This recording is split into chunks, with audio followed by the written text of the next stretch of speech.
भारतीय वायुसेना के जम्मू एयरबेस पर 27 जून को ड्रोन से किए गए हमले ने भारतीय सुरक्षा एजेंसियों के लिए खतरे की घंटी बजा दी है।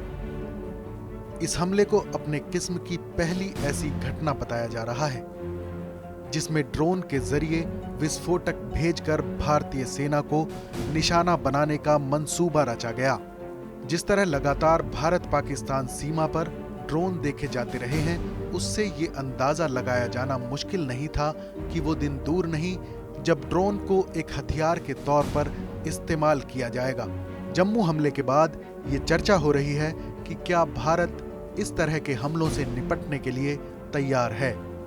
रक्षा मामलों के विशेषज्ञ कहते हैं कि भारतीय सुरक्षा प्रतिक्रिया के साथ सबसे बड़ी समस्या ये है कि ये सिर्फ एक प्रतिक्रिया है और डिफेंस सेक्टर की जरूरतों को लेकर रवैया नौकरशाही से संचालित है, जो हाई लेवल पर टेक्नोलॉजी के बारे में कम ही जानता है। 2016-17 के बाद से आतंकवादियों ने कई जगह हथियारबंद ड्रोन का इस्तेमाल किया है। सबसे पहले इस्लामिक स्टेट ने सीरिया में इसका इस्तेमाल शुरू किया, जो विस्फोटकों से लदे ड्रोन से हमले करते थे। ये वो ड्रोन हैं जो व्यावसायिक तौर पर उपलब्ध हैं, जिन्हें कुछ मात्रा में विस्फोटक से लोड करके टारगेट तक पहुंचाया जा सकता है। अमेरिकी सेना बड़ी सटीक और विनाशकारी ताकत के साथ ड्रोन का इस्तेमाल कर रही है। विशेषज्ञों का कहना है कि सबसे बड़ा खतरा सीमा पार से आने वाले ड्रोन हमलों का है। पिछले कुछ सालों से पाकिस्तान लगातार हथियारों और बाकी प्रतिबंधित चीजों को ट्रांसफर करने के लिए ड्रोन का इस्तेमाल कर रहा है। हर महीने ड्रोन की 2-3 घटनाओं का पता चलता है।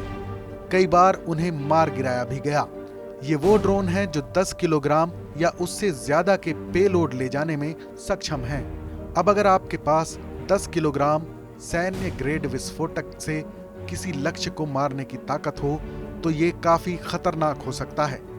दरअसल ऐसी समस्या से निपटने की तैयारी करना भारत में सेना का काम नहीं है। उनके पास खुद को लैस करने, खुद को हथियार देने या प्रतिक्रिया देने की ताकत नहीं है।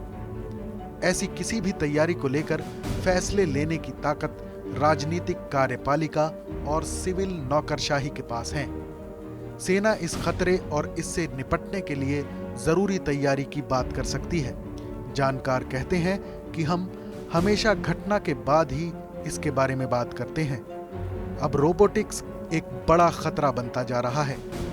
भविष्य में बम धमाकों के लिए रोबोटिक उपकरणों का इस्तेमाल शुरू हो सकता है। सुरक्षा बलों में इस पर बात हो रही है। अब सुरक्षा बल हताहतों की तादाद कम रखने के लिए कुछ खास डिफेंस प्रोटोकॉल बना सकते हैं। लेकिन जब इस तरह के खतरे के लिए खुद को तैयार करने की बात आती है तो ये फैसला फिर से नौकरशाही और राजनीतिक कार्यपालिका के हाथ में ही होता है। इस खबर पर अपनी राय जरूर बताएं। देश और दुनिया की तमाम बड़ी खबरों के लिए देखते रहें TV9 भारतवर्ष डिजिटल।